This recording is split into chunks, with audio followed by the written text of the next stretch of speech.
is wise to the world of danger. One who is new to the stories of old. One who is privy to the mysteries that linger. What will they find on their quest into the cold?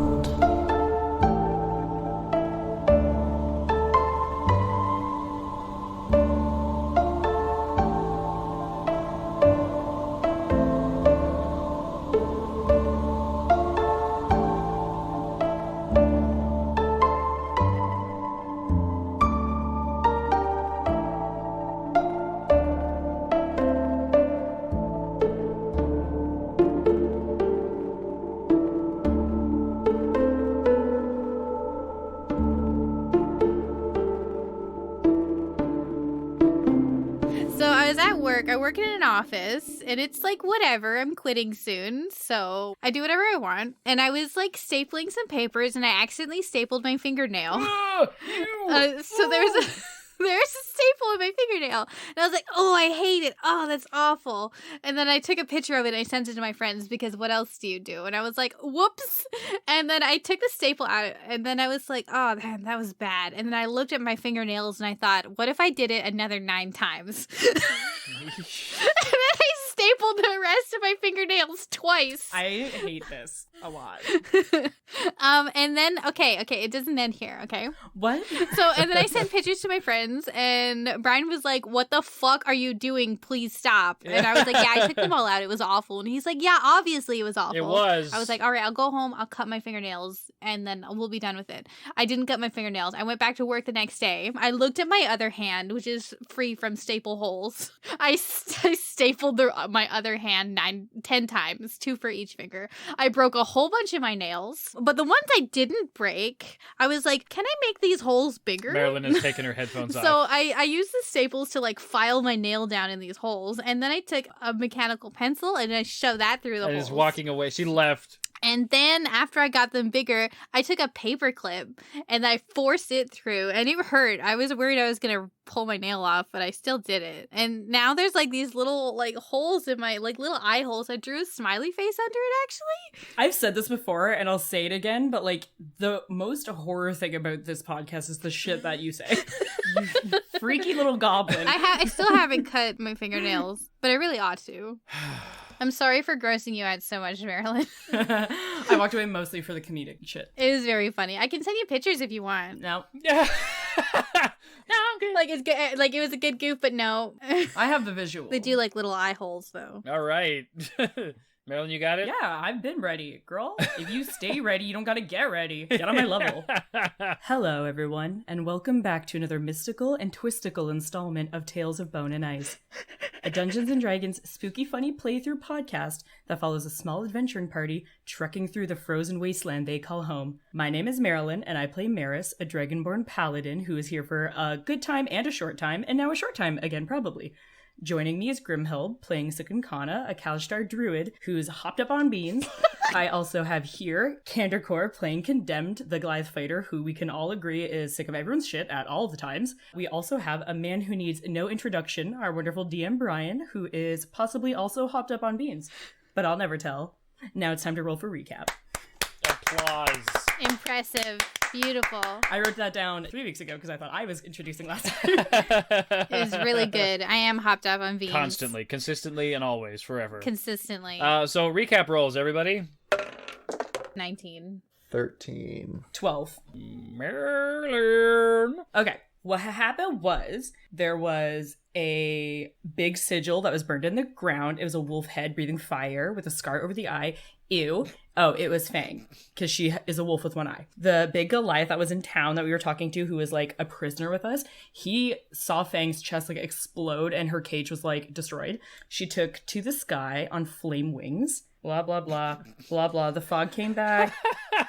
A skeleton has our lizards. He's so cute, named Alexander. He just woke up one day as a skeleton and his armor said Alexander.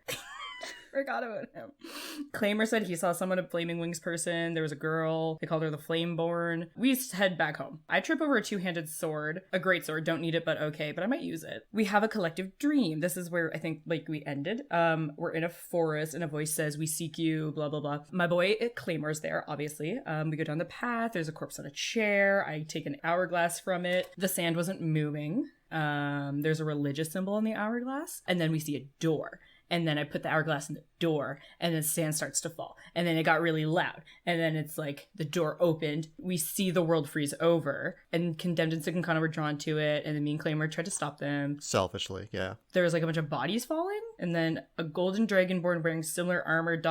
Oh, me! And a half-orc sorceress, hands wreathed in flame. And then I have an arrow that goes down from halfway down my notes. And it says, desert is fine, not frozen. Desert is probably not fine. that is almost good notes.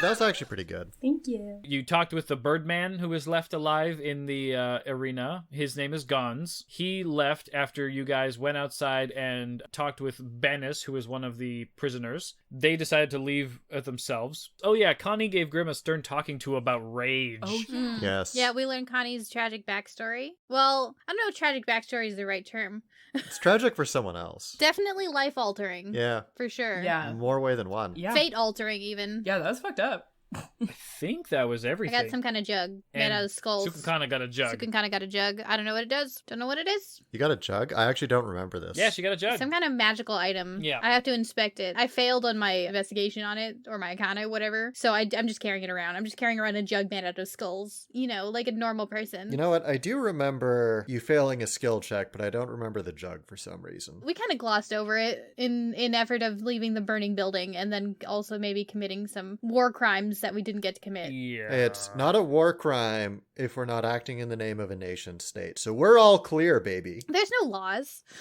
Who's the police? No one, that's who. And you guys also leveled up. Yeah. Yeah. I can attack twice, I think. Yeah. I can use 3rd level spells now. I think Meris can use 2nd level spells if she couldn't already. Yep, sure can. Another thing to note is that at level 5, our proficiency bonus goes up. Oh, Yes! You guys are going to be slightly better at normal things and attacking. Yeah, and that's actually specifically important for witchcraft, because that also means that our crafting level goes Oh, up. frig, Yes, that's right. That's right. Yeah, our witchcraft level goes up. You get another feat as well from that book. Another one of the skills. I sure haven't looked at it in a while. That's okay. We'll get to that when we get to it. Well, it's not going to be this session, No. right? No. Okay.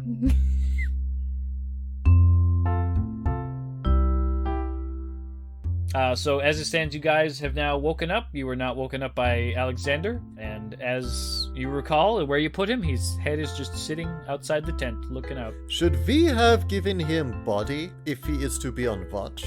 No, you don't want him to get cold. He is skeleton. Yeah. Hey, Xander, you good? Of course I'm good. Cold is for people with skin. Gross. I thought his voice was more like, hello, I'm Alexander. Yeah, I remember being much more annoyed when he was talking. Look, I gotta figure out where his voice is, too. I'm Alexander. Hello. Hello. There it is. There it is. There's my boy. There's my sweet pony boy. Cold is for people with skin. Now I want to fight him. Should we get out on the road again? If everyone is rested. Yeah, y'all had that dream, right? We should talk about that. Yeah, you're right. Meris, I wanted to tell you, I saw a person who looked like you and was wearing, like, your armor, like, falling from the sky. And also, like, somebody, like, a half-orc sorcerer holding fire. I feel like we can use context to figure out who that is. I can't. Who was it? Like, my adopted family. Goro and Du. Oh, right. Yeah, but, like, Why was I falling? It wasn't you, I don't think. I mean, I assume not. It was Maybe it was. Maybe it was suppressed memory. Is that why you are scared of heights, Meris? Are you super old? I don't think so. How old are you? I was born some amount of years ago. I don't remember what I wrote on my backstory. I'm quite young. That sounds made up.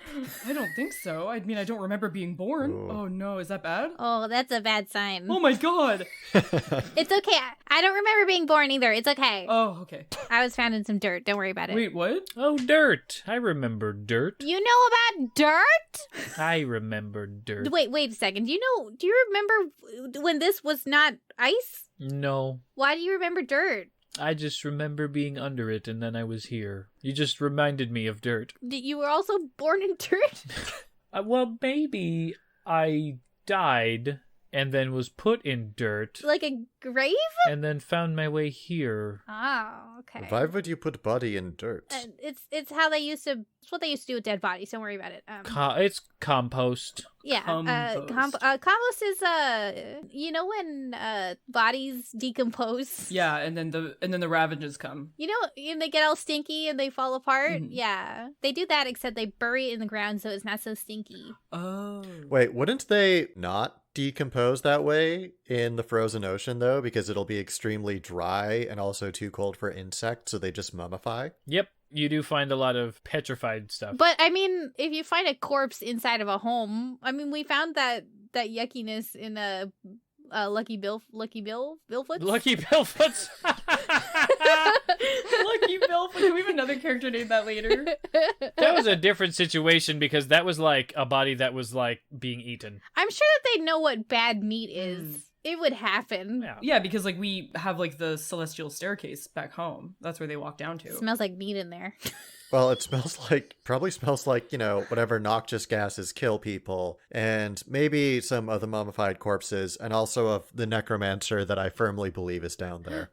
Anyway, okay, back to character. Cukunkana says, it was just a dragon person in your armor falling from the sky. Which is your grandfather's armor, yes? Was it his grandfather's before him? I don't know. Was it? He did not talk about his family. Then no, I don't know. Oh, well, keep that in your little brain for next time. Are these like visions of like the past then? I assume so. It seems unlikely to be visions of the future. Although there was a patch of land. Where would it be? Do we know, like in relation to where we are now? I get no idea. In my clan, we had a saying about mysteries like this. Don't worry about it. Keep walking. Yeah, let's pack up and go. And so you pack up and go. And so we pack up and go. Oh, I wanted to investigate the jug. I guess, first of all, since it's been a day or so, roll an Arcana check on that alchemy jug. Okay. I got a 20, but unnatural. All right. So what you know is that this is an alchemy jug. Great, you already said that. The magical item alchemy jug. I'm gonna alter the thing a little bit so it spouts a little bit different things. But, then you add it. Yeah, I'll go in there and I'll figure it out myself. But you can just have jug. And I want to make skis real quick for Alexander so that we can give him a rope and he can just ski behind us on our lizards. Like, I guess you're gonna try and tie your shield to your lizard and then put Alexander on top of it. Or just like have him sit on the shield and he holds the rope and then I tie the rope like around like my waist. Or Is that this requires you to tell me what you want. I know, I'm trying to think of what we used to do as kids, and I think that's as similar to what we used to do. All right, give me a survival check just real quick to try and tie this onto you and then also onto your shield to make a little sled for Alexander. Ooh, 16 plus 3, 19. Okay, you do a pretty good job. It doesn't feel like it's going to fall off, but Alexander's back there and he says, "Are you sure this is safe?" Listen, you're gonna love this. Okay, well, let's see. Hold tight and just let it, keep an eye on our behinds and let us know if anything's All coming. right, I'm worried, but I'll trust you. You don't have to if you don't want to. I can run along beside you. I don't know why I don't get tired. But can you I don't have muscles. Yeah, but how fast can you run? Race me. Okay. He stands next to you and he says, "Okay, go." And then he's like, "Pew!" And he's super fucking fast. I take like 3 steps and I stop and I go, okay. I just put my shield away. All right, roger that. Sound like somebody's allergic to fun. Okay, I'm coming back. And then he like walks back like at normal pace. Well, no, I want to race. Damn, dude. Yeah, damn. All right. Dude. So you guys want to head on the road, pack up your shit, and get on the road? Yeah. Mhm. All right. You guys pack up your shit and you get on the road. Yeah.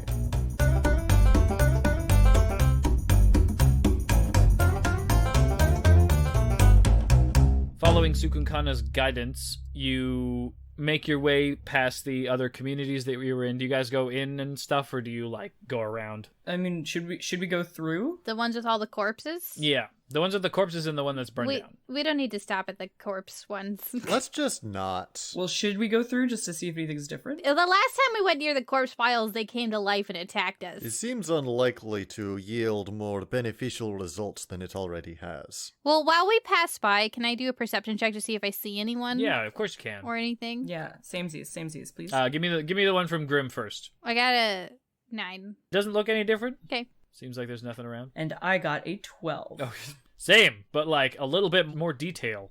Just keep going. Yeah. Roger that. All right. As you guys pass by, there's nothing. You can't see anything going on in this horrible corpse-ridden playground. That's not the word. It could be a playground. You keep going for a few more days, and you wind up at, I believe the next place was called Endure. It's not called nothing now. That copyright has expired. You come across Persist. Same idea. Do you guys just try to like bypass it? Well, what time is it? I want to play with my jug. I know you said you were going to do it later, but I want to play with my jug. What time is it? It's about close up on getting dark. Should we stay there, like, find a shelter? Is there any shelters left? I don't think so. There's a few places that are still like sheltered enough, but This is the place that had the big pile of bodies in the center. Was Persist. No, this is the place I was burned. Is it wise to camp over in such a place? I am concerned about spirits. No, it'll be okay. I'll do some witch magic to make sure they don't bother us. witch magic? Yeah. A joke went over everybody's head. I felt like that was very funny. Sorry, I wasn't listening. No. I understood it. I'm gonna cast Witch Bolt. Witch Bolt. All right. Well, Condemned is going to be a little bit on edge, but I guess he will be searching around for a place to rest and maybe get killed by ghosts. All right, give me a survival check, Condemned. Yep. Mm-hmm. 19. Hell yeah. Nice. All right, you do find a decent spot. You find one of the huts that has been burned out from the inside, but all the walls remained intact, so it's still fairly tent-like, and you could definitely stay in this hut. It's fine. It's been hardened. Precisely. And look, see, this back wall is weak, so in an emergency, I can kick through it and we can escape. Perfect. She says, I can cuckoo. And she summons fire. And then what she's going to do is she's going to lift the fire and wave it around and be like, ghosts, do not bother us tonight. We respect you. And she's pulling it out of her butt. I should roll performance. Please do. Roll performance, by all means. I got a 19. No insight check. Condemned believes her. Yeah. We'll leave you alone. Does that actually happen? No. Yeah, no, it's performance because she's faking it. No, I know that. I know that's what you intended. But Brian is like, no. Like, you didn't just introduce fucking Alexander last session. Okay, I have no idea what you're capable of. I'm think about yourself as a DM. I'm capable of all those things. Anyway, Cukunkana is gonna start a fire using the produce flame that she just produced and whatever it is they have to make fire. It's usually like waste fire. What? Using like human waste as fire. Okay, I didn't need to get into details about this. I was just saying she was gonna light a fire. I wasn't gonna get into it. So your fire is lit. Now I have to know that my fire is fueled by shit. Yeah. I already knew that, but I didn't need to be thinking about it. So the fire is going. Meris, we need to talk about your diet. Can I investigate the jug yet? Yeah, you can play with the jug. I want to play with the jug. Did you add it to my inventory? No, I did not. I was busy thinking about the things that are going to be in it. What kind of things are going to be in it? So what you see in the eyes are 2 gems, and they have 4 different sides on them, and they all correspond to different things. So they have 2 things with 5 slots each. 10 things. Yeah, similar to what you get out of them. You get the acid, the basic poison. You get something that smells really awful. Like when you were at your place back home in Thrive, when you had a vegetable that went really off. It smelled really tangy and kind of gross, and you were like, I'm not going to eat that. The beer. You have something very sweet smelling. Because you are who you are, you would know that this is honey. Guys, holy fuck! One of the ones that in there you don't recognize, and it's not mayonnaise, because I'm not gonna let you have mayonnaise. There's too much flavor for all this. Come on, give me the power of mayonnaise. I will not give you the power of mayonnaise. A jar of semen. Come on. Okay, you know what? I just want to say, Brian, as a white person, thank you for not appropriating my culture like that. It's too spicy. Yeah. I simply can't. It's the chipotle mayo. Is it China Lily soy sauce? The soy sauce of our forefathers? The soy sauce of our people. Yeah. And in case anybody doesn't know, China Lily soy sauce is very popular with First Nations families. I'm not sure what that is, but I don't know why. it's just the one. It's just the one. Yeah. What is it though? The one that is not mayonnaise, it smells medicinal in nature. Not really sure what it is. And then you get the oil, the vinegar, the water. You get no salt water. And instead you get bone broth, which would be useful. And then the other one is another like fermented fruity type thing. Kind of gross. Okay, cool. So I won't know anything that this is because even though it's alchemy based, I've never seen this kind of alchemy, right? Yeah, this is liquid alchemy. Your crystal's alchemy. So what I do is I grab some Whatskana. Some meat. Yeah, some dried meat. I grab some Whatskana. And I go, you guys. I take the skull jug and I pour out this viscous, kind of opaque yellow liquid. And I pour it onto the Whatskana. And I was like, try this for real. Is it like the carrot? No, it's okay. It's sweet. Oh, okay. It's so good. And I'm kind of imagining this like, when you put like maple syrup or something on a piece of bacon, Yeah. Same energy. So good. Same energy. I hand it to each of them. So fucking, that's Like, underrated. Eat it. Hell yeah, I eat it immediately. I have a question. Yes. What is sweet? Sweet. You'll find out. Meris, you try it immediately. This is an overwhelming, impossible, and difficult to stand amount of flavor. Like, imagine, if you will, as a white person, the first time you tried, like, some sort of very strong ethnic food, and you were like, holy fuck, this is awesome. And it's like, I can only have so much, Okay, you know? gotcha, yeah. What you guys see is I pop it into my mouth, and I chew it for a second, and then, in, like, those videos of, like, toddlers that have, like, a slice of pizza for the first time, their eyes glaze over, and then, like, kind of close over, and then their soul leaves their body. I think that's what happens in this moment to Meris. and then they come back and they go, what the fuck? Condemn's going to suspiciously look at the piece of meat, and then he's going to look at Meris and make sure the Meris is still okay. I'm just, like, swaying back and forth like a happy baby. Okay. He's going to lean over and he's going to bite into it. Impossible. Yeah, as it's like this explosive. This explosion of, like, flavor and sensation. I think Condemned's first reaction, because the only time that he really has this amount of sensation is when he gets hurt. Yeah. Like, pain is the only thing that he experiences with this amount of, like, intensity. Yes, intensity, thank you. He, like, automatically just sort of, like, stops and braces, because that's the only way he knows how to deal with large amounts of sensation. It's like his fight or flight. Fight, flight, or freeze. Yeah, fight or flight, but I'm too clumsy to flight. Yeah. I have conflicting feelings about this. Cukunkana is just straight up drinking it. Well, that can't be good for you. Like, she'd had dreams about this, and she's like, holy shit. What is this? Where did this come from? This is called Yuat. Yuat. Yuat. It's also the same word as the creature that makes it. What creature makes it? What? A Yuat. She just said. I'm stupid. This is canon. They're like, okay, do you remember when I was telling you guys about bugs? Yes.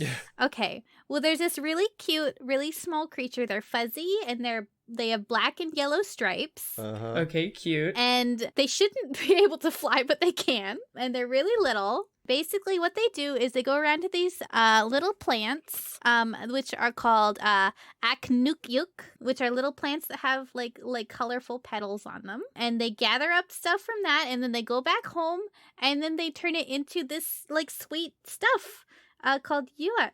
How do they turn it into the sweet stuff? I don't. They make it like in a bowl. I don't know. Well, no, like I don't know. They probably like puke it out or like poop it or something. I'm not actually sure. What? I just know that they make it. So this is like Nukinka vomit. No. Okay, here, 1 second. She's gonna use wild shape to turn into a bee.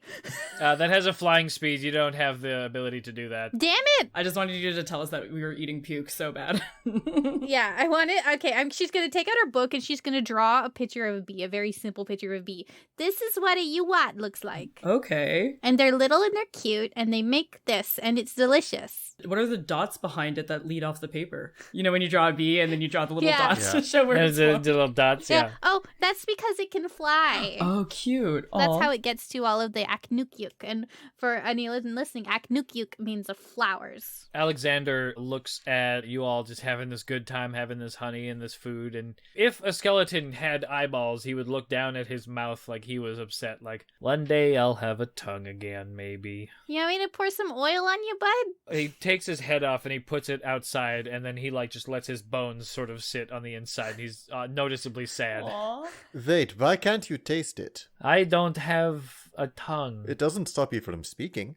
That is weird. I have no time. Let's try it. You want me to put some stuff where your tongue would be? All right. He walks over and he picks his head back up, and he doesn't put it back on his body. He like holds it in front of Cukunkana. Okay, she pours some honey into his mouth. Since his head's not attached, he just sort of like his jaw like opens up, and then he just sort of like pour like through his jaw to the ground. He closes his jaw and he says, "Thanks for trying." And he puts his head back down outside, and his bones just lay in the corner. I'm sorry, bud. Do I have any like other like vessels that I can put honey into? Not really, no. I think you have like an empty potion bottle. Yeah, I'm gonna put some honey in a potion bottle then. Yeah, all right. What are the odds that Cukunkana would empty her water skin and fill it with honey? They're pretty high, but she's not going to. I'm gonna add potion bottle full of honey. What is that one that smells super gross? Oh, I can't summon more than one kind of liquid a day. We can try it tomorrow. Well, I'm just wondering because I have those boots of devouring. Oh. And I wonder if, like, your smelly thing is so gross that it'll puke out its contents. Yeah, we can try that tomorrow. So many left socks. Just a bunch of feet. Bunch of left feet. Fun thing about a yuat is it's actually really good for preserving things. What's gonna? Yeah. Oh, no, I guess that's already kind of preserved, though, isn't it? It is kind of preserved, but it could make it tastier, that's for sure. It's also good for your skin. And it's really tasty. It's got lots of calories, so that means we should eat up. Ooh, okay. Cukunkana's gonna spend the night eating honey, and Watt's gonna... I just imagine Winnie the Pooh, but you. Yeah. You're going to be the first person in however long to get type 2 diabetes in this world. Yeah, good. It's a gallon of honey, y'all. Are you gonna try to eat all the honey? It's a gallon of honey. She's That's not like... gonna try to eat all of it. She's gonna eat as much of it as she can. Okay. For fun, because she hasn't had honey in her entire life. And she's been dreaming about it. Oh my god. This is like when you and I were kids and mom wouldn't buy us junk food, and then we started having our own money, and then we just made ourselves sick on junk food. Mm-hmm. All the time. That's exactly what happens to you. You're pounding this honey and it's so sweet, and all of a sudden you're just like, I don't feel so good in your tummy, you know? That feeling when like you can feel your blood's turning to sludge. Yeah. That's all right. You have the honey nightmares. The honey nightmares. I dream that a bunch of bees are trying to turn me into pollen. Yeah. You have a horrible dream where you're like stuck and there's a rabbit yelling at you and you're not wearing any pants. And How very dare you. Maha is in the background of all this, like, what the hell happened out there? And she looks like Christopher Robin. She looks like Christopher Robin.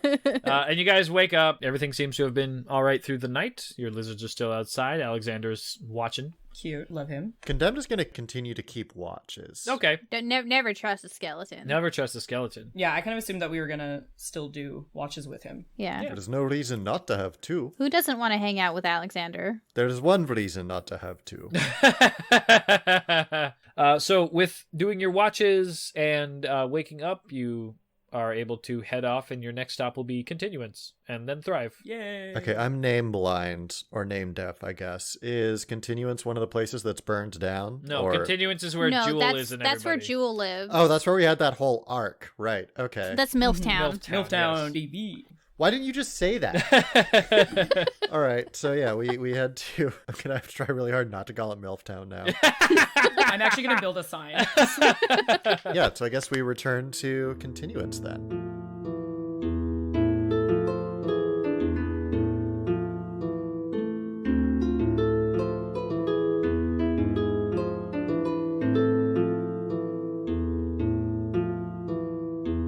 So once you guys arrive in Continuance, you can see that more or less the rebuilding efforts from the most recent stuff, they're done. It looks like everybody's working pretty hard at building up security as Jewel has basically done a very hostile but needed takeover. If you guys want to say hi to Jewel and Belfast, they are walking around. Yeah. We should give them an update about. We gotta warn them. Not warn because they said that there wasn't going to be any more cannibal shit. No, we should warn them about people who know how to steal people's body parts and eat them. Ooh, and to keep an eye out for Fang because they know Fang, and like keep an eye out for like Flaming Fang, Fire Fang, which is my nickname in high school.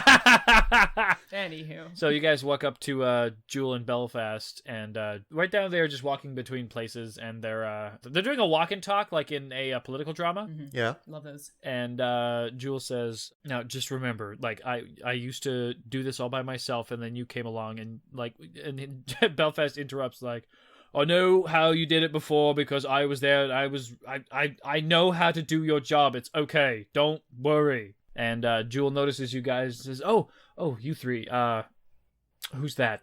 Oh, sorry. This is Alexander. He's our friend. He's a friend. He's a friend. He's a friend. He's a friend. He's cool. He's super cool. He's great. He's really nice. Alexander, say hi. He doesn't say anything. Alexander, don't be shy. They're nice. Hey, Alexander, actually, maybe do you want to take the lizards outside and just tend to them? No, I don't want anyone to attack him while we have to make sure that no one attacks him. Oh, right. She mind links to Jewel, and she's like, Jewel, this is Alexander. He's our friend.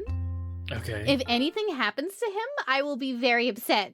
I've had a rough couple of days, and this is the only thing keeping me together. That and the honey. I guess, okay, as a favor to you, I won't ask Belfast to crush his skull. You wouldn't even get close. Oh no, I tripped trying to stop Belfast. What's happening now? Oh no. On a side note, out of character, I have level 3 spells now, and raring to use them. And I am afraid to use ain't nobody going to hurt him. I've got a spell called Tidal Wave, okay? That's dope. Sounds exceptionally dangerous in your hands. Oh, it is. If anything happens to Alexander. So Alexander remains quiet. Jewel says, okay, well, hold on.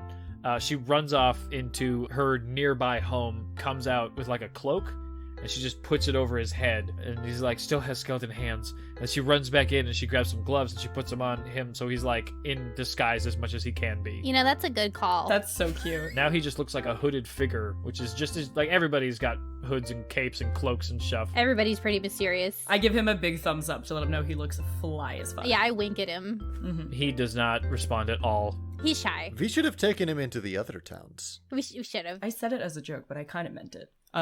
Jewel, hey, we actually have some updates for you. I think that you'll find interesting and helpful. We need to talk to you. Yeah, sure. Yeah. We've been through some shit, some good news and some bad news. And I have a gift for Jade. Okay, well, for Naku. Okay, well, I do happen to have the ability to spend the night at home tonight with Jade, so I think that you guys should go there, and I'll wait for you there. Can we rely on you for your hospitality tonight, or? Yes, of course. Oh, thank you. You're like so cool. Mm-hmm. Yeah, the town looks good, by the way. Yeah, it looks great. By the way, good work. Yeah, top tier. For real. Belfast looks at Connie, and he like pops his chest. He like hits his chest with his hands. And he says, "All right, one time, let's go. This is the only opportunity we got right now. Wrestling or we can fuck too." Oh, sorry, you're not really my type. One might lead into the other, I don't know. What's more sexual than wrestling? I don't even know. Wrestling is sex, but your dick is inside your pants. Right? Yeah, let's just grab each other's bodies and see what happens.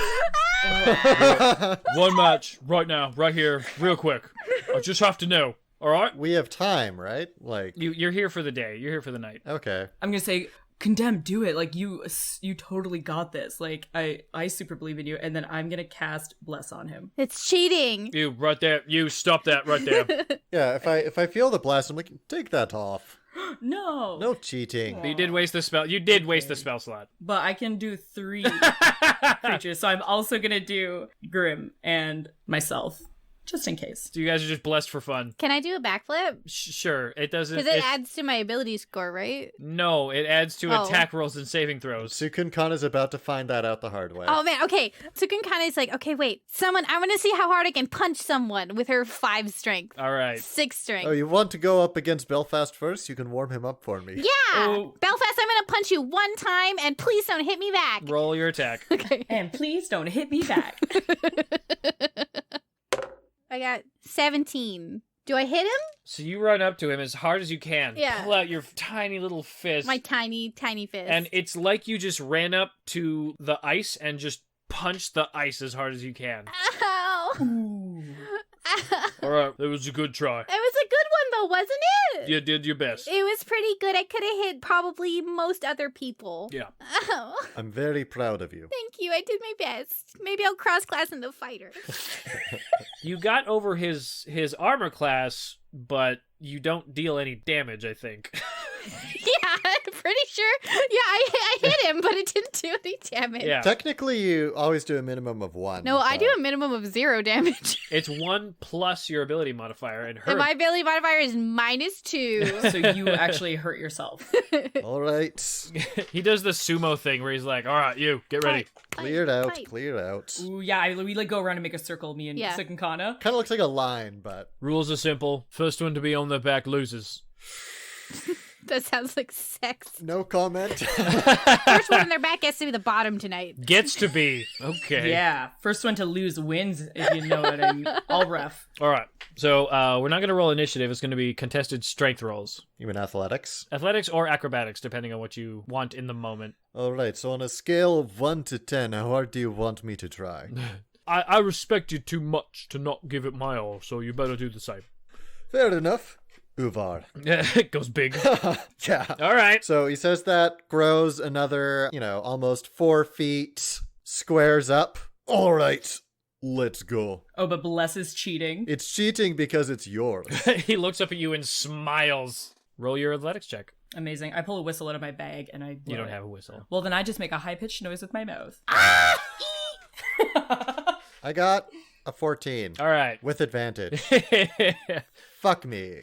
So he goes in, or you go in first, feeling much more confident and huge. Yes. And he is able to use your momentum and twist you around, and you are now off balance for your next move as he grabs your arm and does a sick judo maneuver. Ooh. You haven't fallen down yet, but you are off balance. Okay. So you can roll again, and because it would have been at disadvantage, but you have advantage from being huge, so it's just normal. Okay. Be quick like a puss-puss.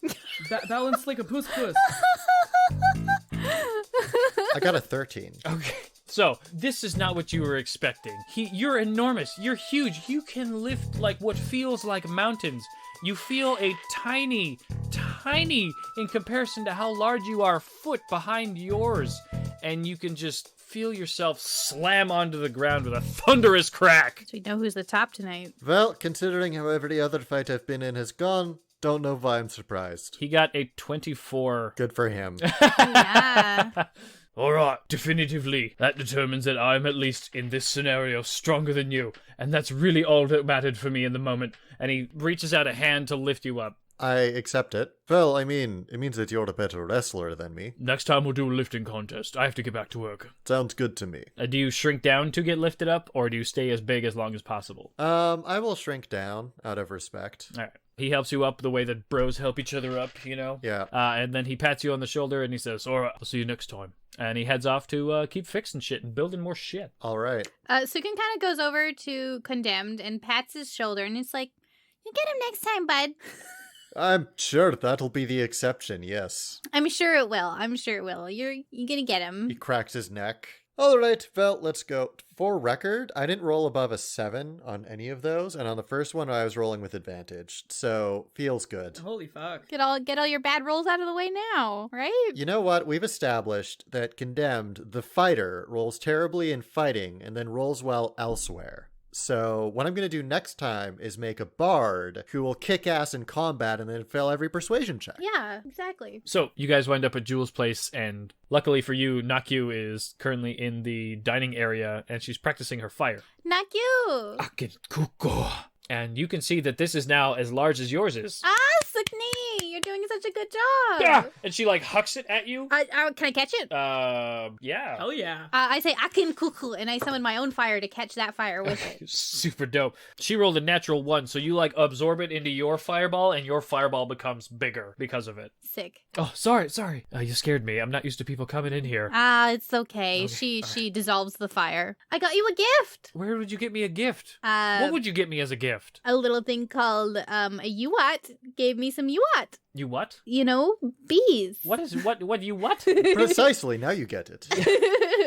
She gets out the little jar, the little potion bottle of Yuat, and she hands it to her. Taste it. So you hand her a jar full of like yellow gold, and you're like, drink this. Drink this. Just a little bit. Just taste a little bit. She looks really concerned and confused. She's like, it's not. Trust me. It's not. It's so good. Did you make this, or is this someone else's? I got it out of a jug. I ate a bunch of it. It's really good. It's really good. It tastes like delicious combat. No, it tastes like Yuat, you know? Yeah. Mm-hmm. You'll get it in a second. Yeah. Just try a little bit. Do it. She looks at the three of you and is like, do you guys need water? No. What, don't you want to be cool? All the cool kids are drinking it these days. Did you guys pee in this jar? No. Don't be ridiculous. Try it. First of all, my piss is clear. Urine wouldn't turn into that viscosity under cold. It would separate. Yes. She looks really, really skeptical, but she like trusts Cukunkana just enough. She pops it off and she gives a little sniff just in case. It's like, oh. Meris is giving 2 thumbs up. She like sticks her pinky in and like gets a little bit like, and then her, like the same thing that happened to Meris, like when babies eat a lemon or something like that for like a minute, they're like, oh, whoa, it's like a lot of flavor. Oh. And then she like starts like pinky in more, just like slowly, and then she's like, I should, Yeah. and she pops the lid on. She's like, I have to save this. Actually, I was just thinking, why don't I just get you a whole bunch of this, and I'll just make something else tomorrow. I can make you so much you want. I just need a container. I promise it's not urine. I just need a container to put it in for you. She'll do it in front of you so that you know it's not urine. It is puke, though. Do you have, like, something I can put this in? Like, I don't know, something you can store it in? It comes from a bone jug. Another jug, yeah. She just goes off to a different part of the house and grabs like a different skull container. Great. Is it enough for 1 gallon of honey? No. Okay, well, she pours as much of it as she can in, and she says, all right, I got more if you want more. No, I'll say this should be okay. I think that... Okay, so things you gotta know about Yuat. It's never, ever gonna go bad. Ever. Period. Okay. It's good for preserving things inside of it. You can cook it with meat to make the meat taste really sweet. It's really good. You can put it in water, and it's really good for coughs and for colds. And it's really good on your skin if your skin's really dry, but you have to remember to wash it off later. Okay. I'm gonna mostly probably just eat it. Yeah. I'm gonna go put this away. Yeah, hide it. Yeah. I want to share it with Jade, though. I can give her her own. We should probably give it to Jewel. Even if she doesn't like it, she can use it as a reward for those who are loyal to her. Oh, good point. Good point. Bribe people. Yeah. You guys chat a little bit more. Time goes by. Jewel eventually... I do want to tell Jade something important. Sure, yeah. Jade, I need you to do something for me from now on. You have to promise you're going to do this no matter what. It's nothing bad. Oh, all right. What is it? Cukunkana, like, she holds up one of her braids towards Naku, and she says, I need you to make sure that you braid your hair like this from now on, and that you burn any hair that you find after you brush it, and that you're really careful around people with your hair and your fingernails and anything like that. Because there's people out there who can steal your memories or something just by eating a single hair. Like, so, like, it's pretty, like, normal, and, like, maybe it's, like, a sisterly thing, like, you're trying to be, like, you know, friendly or whatever, and it's also, like, people can steal your memories, and then she's like, or something. It's really bad. It's really scary. I'll tell you the whole story later, but it's really important that you do this and that you teach as many people you can to do the same thing. And also, on a side note, there's a lot of spooky witch stuff that people can do with your body parts and your hair and stuff. I'm a witch, trust me. Okay. Really, we should just shave your hair off. It'll grow back. That's the problem. Cukunkana, perhaps we should shave your hair. No. Why not? Maybe we could make like a little bonnet. Trust me, hair is overrated. I don't know why you people are so attached to it. My ears will get cold. Not if we make you a bonnet. But you already complain about your ears getting cold. And your nose. Yeah, and they'll get even colder and they'll fall off. To be fair, we wouldn't know because Goliaths are more resistant to the cold, and he turns to Meris. You don't have ears, so maybe we should trust her on this one. You should. So Jewel comes home.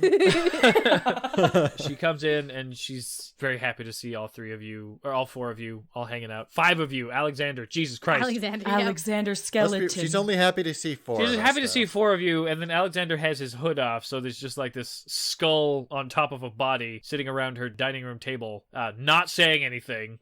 She says, okay, well, does he eat? No. He tried once. Yeah, it made it. Don't talk. It's sensitive.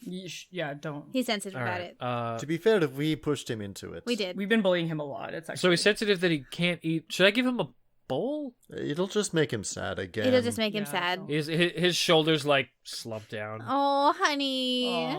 She's like, all right, okay. So she gives everybody some broth and some soup or whatever. Do we introduce Jewel to the honey? Do you? Yes. Do you do it by putting it in her soup? I put it in her hot water. All right. Jade, practicing her magic as best she can, is the one who heats up everybody's broth and water for like tea or whatever this time. Put honey in the tea. And she brings it over and she puts it down in front of everybody and she says, Jewel, they brought something awesome, something really great. And they gave us some, and it's amazing. And I know it looks like pee, but like, trust me, it's super good. Yeah, you're gonna shit your dick. I'm just kidding. I don't say that. I don't say that, please. Your no. dick is gonna get shat off. I can't say that in front of the MILF. Yeah. I can't. I'm too nervous. Jewel looks at the 3 of you. Looks like her water is now discolored. She's like, okay, bottoms up, and she drinks a little bit, and then like the water is like fairly hot, and she's like,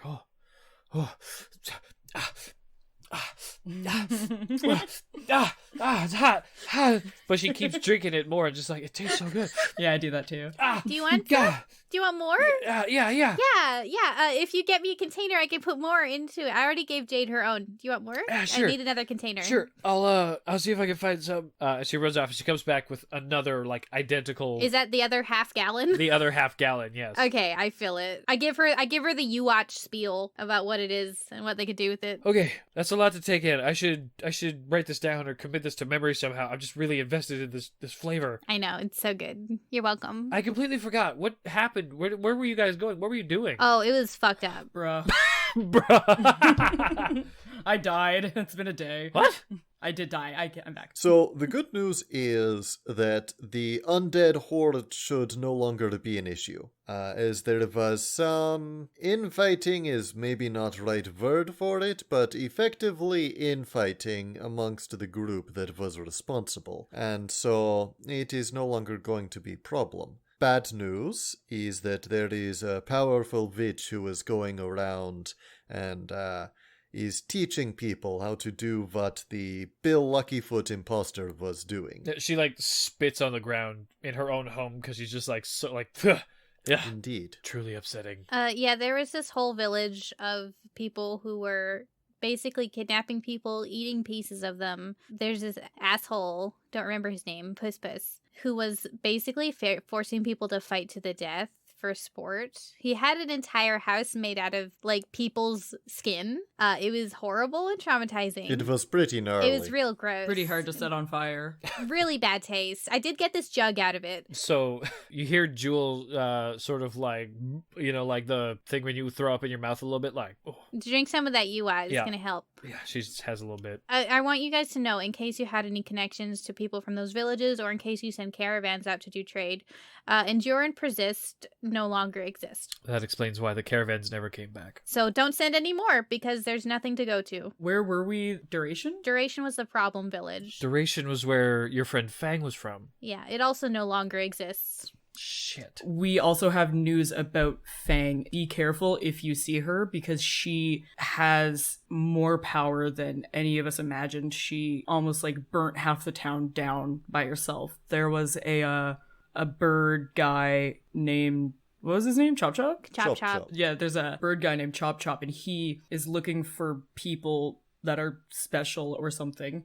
And Fang happened to be such an angry person that she was special and she has like these crazy fire powers and she like went off into the sky.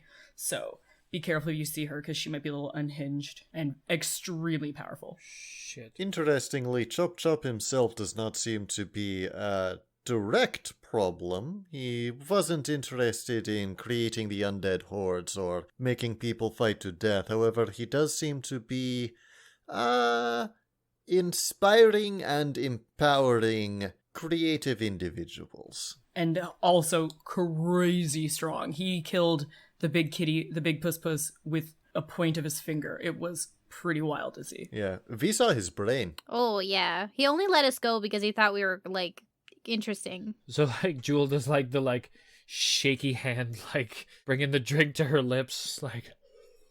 Yeah. So, recommendation, if you see him, don't try to tangle with him, because he's likely not direct threat to you, and if you make him run, your head will explode. Also, braid your hair from now on. If you're saying that, like Bill Luckyfoot, they can use parts of our body for the memories or whatever it was, I think I'm just gonna get rid of my hair. That's what I've been saying. That's fine by me. Like, very, like, pretty much that moment goes and finds, like, a very sharp knife and starts, like, shh.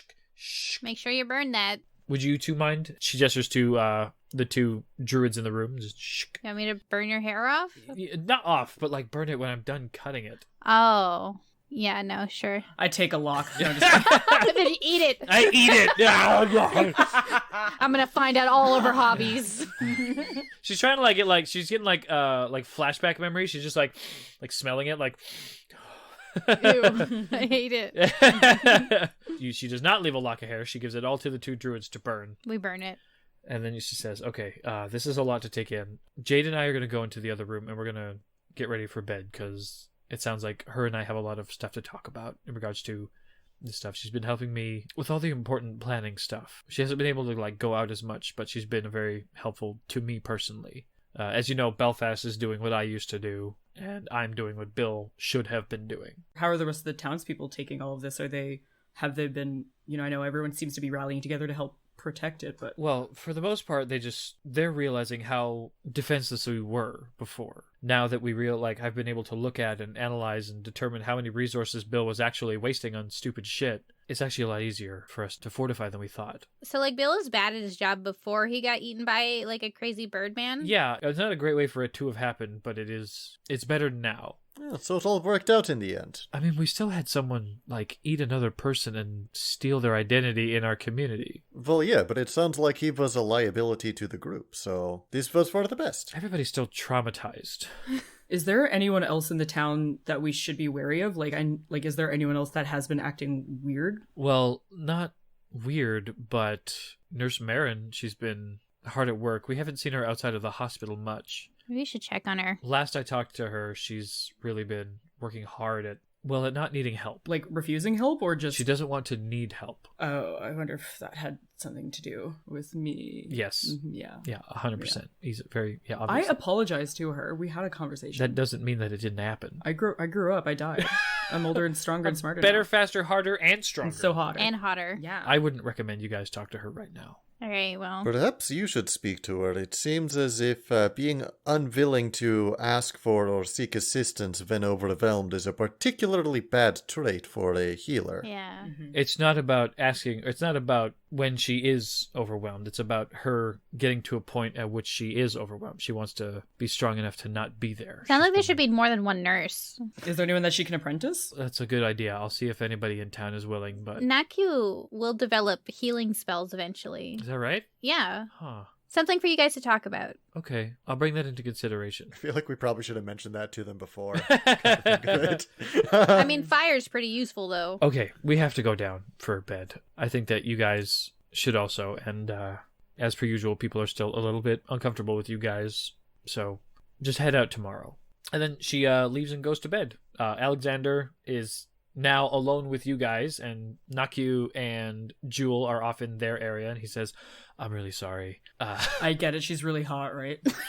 No, Oh. I get really nervous around people I'm not comfortable with. It's okay, bud. Mm-hmm. That's okay. You don't have to talk if you don't feel like talking. Mm-hmm. Okay, good. I mean, I don't talk. I just speak into people's minds all the time. Mm-hmm.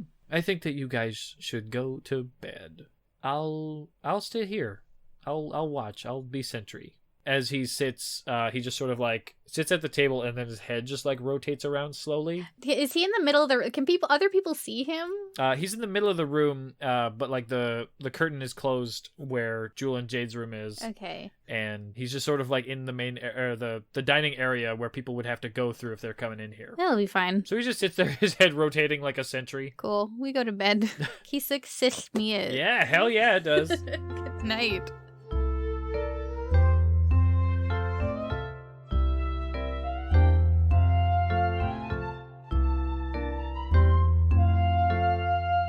So you guys wake up. We wake up.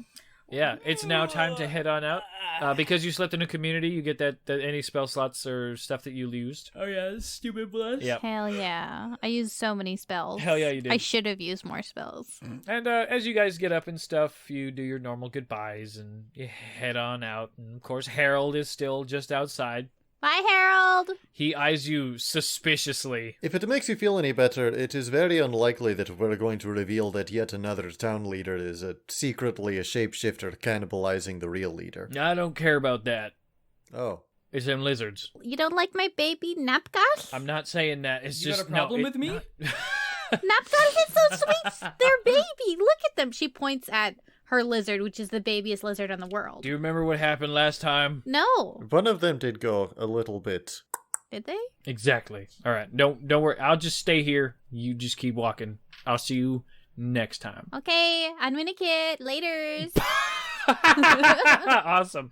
A few days go by. You're out in the wilderness. Do you guys want to do anything? You want to talk about anything? You got anything in mind for what you might want to talk about or do? I would actually like to talk to Alexander. Yeah. Hey, Xander. Do you mind if I call you that? I do, actually. If you wouldn't mind calling me Alexander. Oh, thank God. Alexander. Oh, it's so many syllables. Can you, like, feel pain and stuff? No, not really. Ooh. Could you do me a favor? Oh my god, that doesn't sound good. I like where this is going. What? So, I have these boots. What the issue is when I try to put my foot in it, it like ouchies like super bad. Okay. So I was wondering if you could try, and it has like things in it. So I was wondering if you'd be able to go in and get them out for me. But what if he gets hurt? Just because you don't feel pain doesn't mean you don't get hurt. Oh, yeah, I should preface this.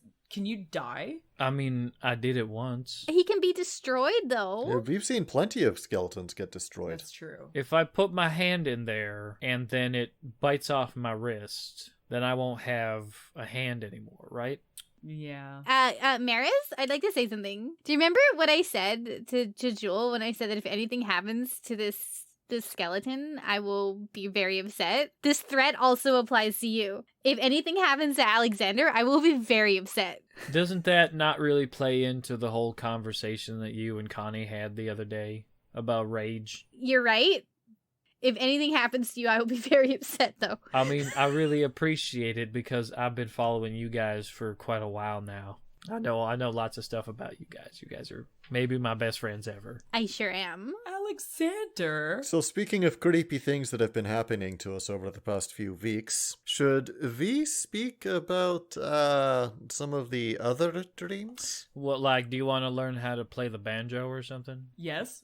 I mean, Meris, you said you had seen your grandfather when you died, yes? You acted as if this was not first time, and have we in character discussed the doors? No. I don't think we discussed what was beyond the doors, no. Oh, yeah. Should we discuss what happened, or who we spoke to when we went through the doors? Yeah, actually, because that was so many days ago. It was like at least a month or two ago. Yeah, it was during that dream that I saw my granddad. I went down to the bottom of the boat and... This was the doors. This was level 2. Oh, wait, no, yeah, this was in the boat. Never mind. I went through my door in the boat. Nope, in the tavern. Nope, in the tavern. Fuck's sake. So what had happened in this dream, I've had a couple dreams where I saw my granddad, I think, actually. Yes, you have. So I've seen him a couple times, but when I died, that was the final time. When I saw him the first time in the tavern dream, he was just younger and he was saying things about me and him. No, it was, I found a note. Nope. Not that time. No? Did I not find a note? This is when he apologized to you. Do you want to roll a history check real quick to see what you can remember based off of what the DM knows? Yeah. I rolled a 19. A 16 plus 3. So what you remember is that this conversation was mostly about how your grandfather was remorseful about having set you on the same path that he was on initially, without having prepared you enough for what you had to do. Oh, that's what And also that he missed you. I relay that to the group. I see. I dreamt that night about Maha, the being that shows me the dreams of the past world. And I spoke to her for the first time that night. And since then, I've been able to speak to her more. We talked about how we want to save the world, because I hate the way the world is. I still do. You know, kind of meeting the good people we've met so far makes me think that maybe it's not all bad. Well, some parts of it are really bad. DM, Yeah. does Cukunkana have any confusing subconscious feelings about Maha right now? Yes. When I first met her, it was so exciting. She's been a little quiet recently. I don't know. I don't feel bad about it. It's a little overwhelming to have somebody watching you all the time and judging you all the time, I guess. Can you talk to her? Can you, like... Maybe. I don't know if I want to do that. I don't know. I can't turn it off, so it's just how it is. I see. What about you, big boy? I met the person who was my teacher in the matters of bone foraging before I came to Thrive. Someone that I had deceived in the past. I am not sure if she has died since then, or if this is universal requirement. Unfortunately, there was nothing to the conversation that I believe is terribly relevant. But it is interesting to know who the two of you spoke to. You guys are, I believe this is like walk and talk kind of thing. Yeah, this is walk and talk. Yeah. Talk and ride. As you guys are having this conversation, I'll say that you do eventually see the familiar horizon that is Thrive. You can see the major shield on the southwestern outer limit of town. And then as you look closer, you can see that there seems to be something new on the eastern side, the right side of town, as from your perspective. Ooh, curiosity is peaked. Can I get perception check from everybody? I'm so perceptive. I got a 14. I got a 17. Nice. I got an 18. All right. What the three of you see is a very, very, very large body. The giants. You can see the feet are facing your direction. You can see that there's a very large stomach. It is massive. It's reminiscent of the very large finger-shaped thing that you saw walking around. It's the rest of the starfish. Holy shit. Ew. Is it actually the rest of the starfish? No, Oh. it is a giant humanoid. So it's the giants. Okay. And then just beyond that, as you begin to sort of gaze around that area, you can see that part of the minor shield has been broken off. Oh, fuck. Oh, shit. We should have gone to the giants first before we tried to fuck up the bird boy.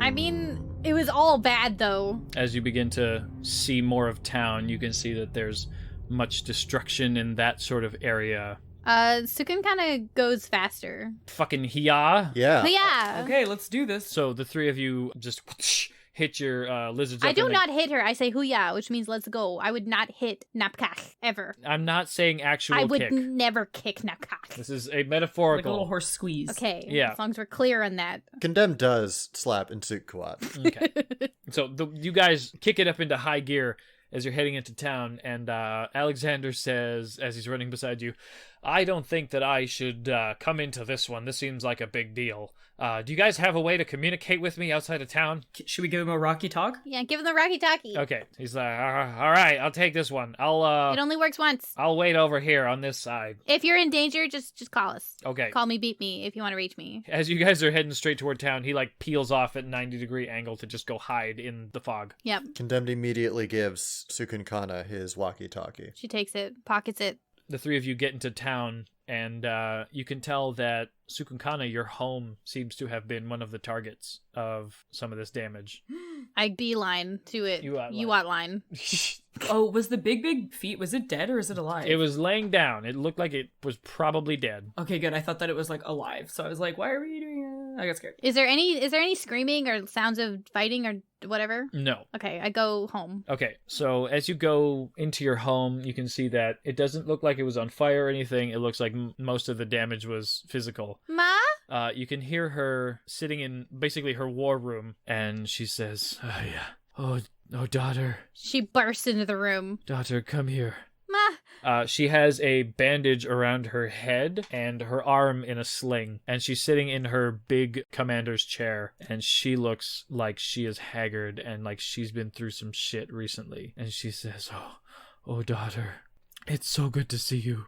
Cukunkana immediately heals her. Yeah, I was gonna say, can I help? You guys run over and you spot her some heals. I'll take 5 off of my lay on hands pool. Yeah, sure. Is there anyone else in this room? Howard Dugans is in there with her. Does he look hurt? No, he doesn't look hurt at all. Okay, I just use healing word on Kama. I'll use a third level spell slot because she's desperate. Okay. You give her that 3rd level spell slot, and she says, no, everybody's tried. 13 points of healing. Daughter, I appreciate it, but it's not like other injuries. What do you mean it's not like other injuries? Are you poisoned? I can fix that. No, Okay, the 3 of you. It's nice that you're back, but I need the 3 of you to do something else. You need to leave immediately. What?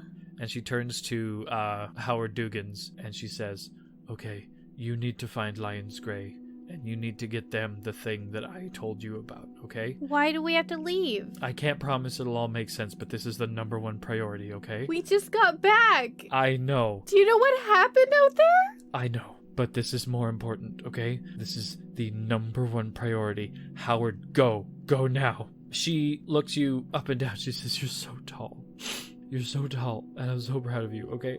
I need you, the 3 of you, to go to the celestial staircase, okay? I think I'm confused. I thought the celestial staircase was where you send the people to die. Yes, you do, okay? I can't explain it. I can't say it, because the magic in place... If I were to betray its secret, it would no longer share its power. Is she down there? No. Where is she? You said she was doing the thing, and she's not back yet? She's not back yet. I need you to find her. Last I heard, she went there. That's Cukunkana's sister, right? Yeah. Su means sister in Tanakha. You need to find Mor Omdu and bring her to me. This injury that you're suffering, is it... The physical injuries. They're nothing I'm not used to. But the flame inside of me is going out, and I need to pass it on. I need to give it to Mor before it's too late. I didn't want to put you through this, Cukunkana. I brought you what? I was gonna show you. I'll be with you. I'll be with you, okay? Now, the 3 of you, I need you to go to the celestial stairs. Okay? You know where it is, the northwestern border of town. Hey. Okay? You need to go quickly. You need to go quickly. Lion's Grey will meet you on the way. He has something for the 3 of you. Lion's Grey, he is the lead member of the Guardians of the Soul, who are the spiritual people in town. Connie, I'm gonna need you to drag me out of this room. No. I grab Cukunkana's hand. You need to go. I tug, just lightly. This is an order. As your mother and as the leader of Thrive, you need to go. And I need help from my friends to leave. Take her. Yeah, I take her hand, I grab. But... All right, she follows you. She's shaken. On your way out, you hear Mor Amdu say, take care of them. These 2. These are your family. Don't forget to eat good and don't sleep too long and stay warm, and I love you. I'm gonna see you soon. She doesn't say anything as the 3 of you leave the room. He's going to hang back a second and say, we'll find your daughter, and I'll make sure that they're both brought back to you before the time comes. And then he's going to run off after the other 2. As the 2 of you, or 3 of you, are running through town, you can tell there's not pandemonium, there's not panic. This wasn't recent, this was in the last few days. What it feels like more is sullen somberness. People are tired, people are injured. The panic people who are running around are healers and mages and construction workers, but everybody else seems tired, exhausted, and scared. As you're running through town, Lion's Grey crosses your path, and he doesn't stop you. He follows you along, and he's jogging along beside you, and he says, okay, this is really important, okay? Each of the 3 of you, you take one of these cubes, okay?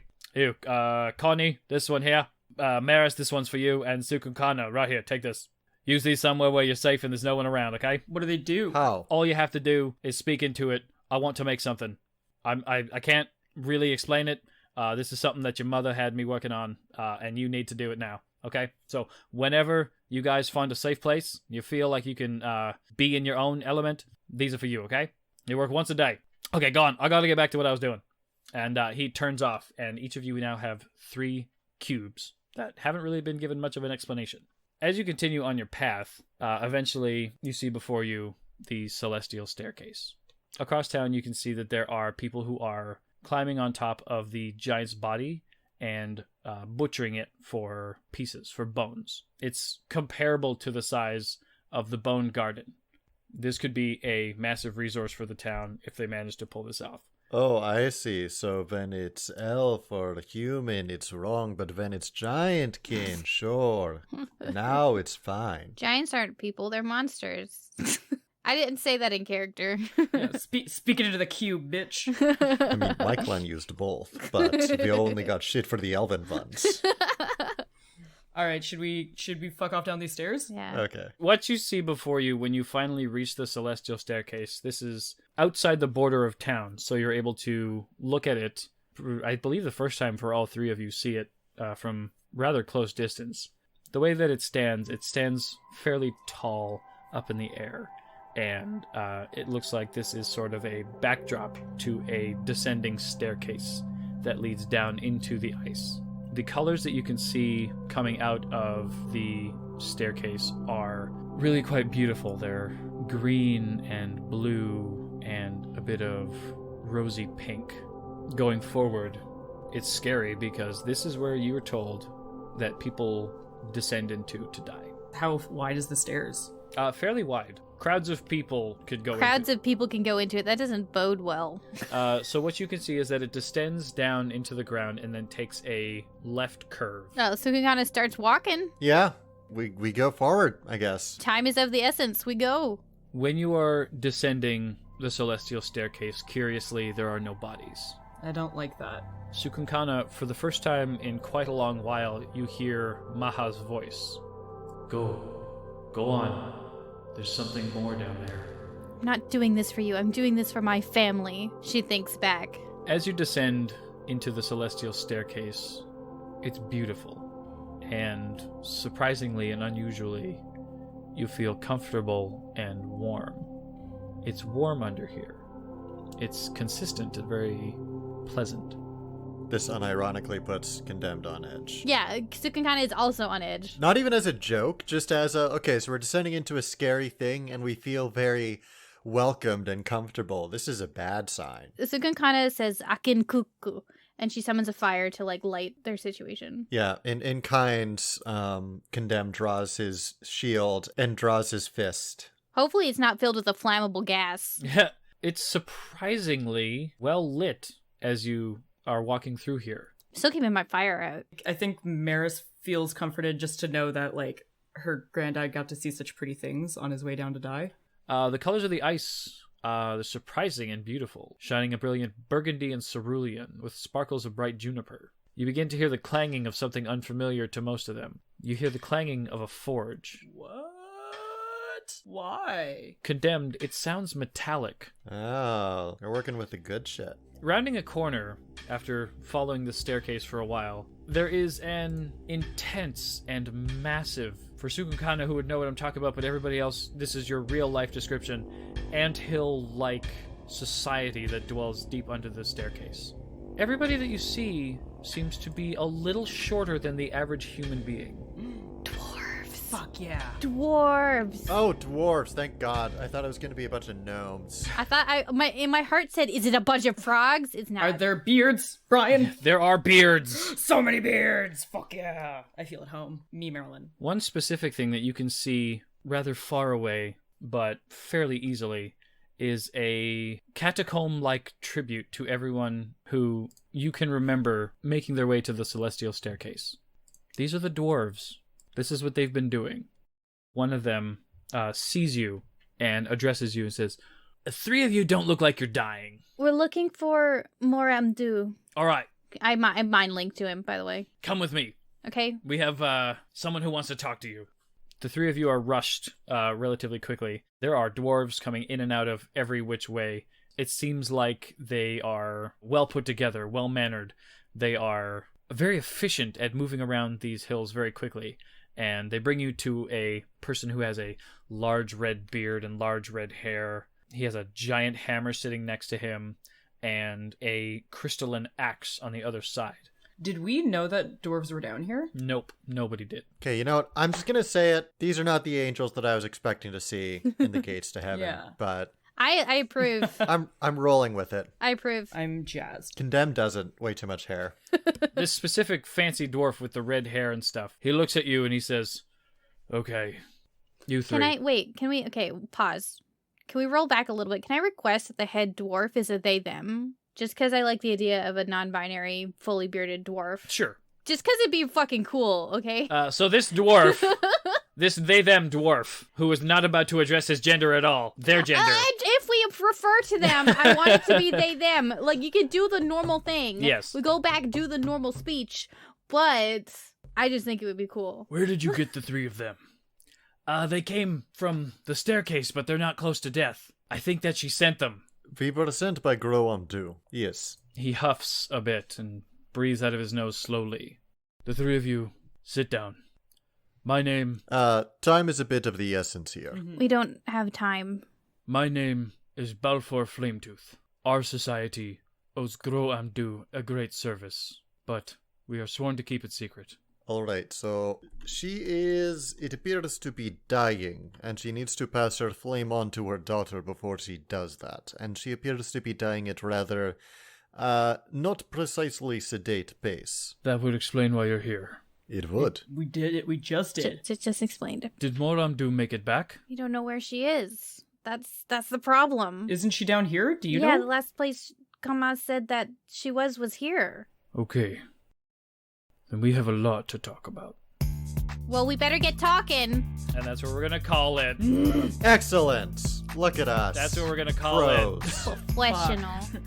Right, you put me through the wing. Huh?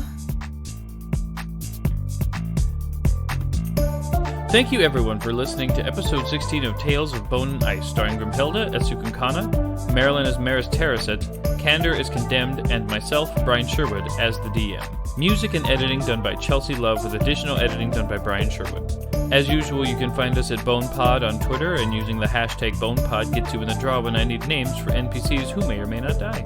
We always love recording these, and we're about to start recording some more for all of you, as we love sharing these stories with you and hearing all your wonderful feedback. As usual, thanks again, and remember, consider getting yourself some vitamin D supplements if you're experiencing a lack of energy and potentially some seasonal affective disorder, as the lower temperature and less sunlight can hinder your body's ability to get it naturally.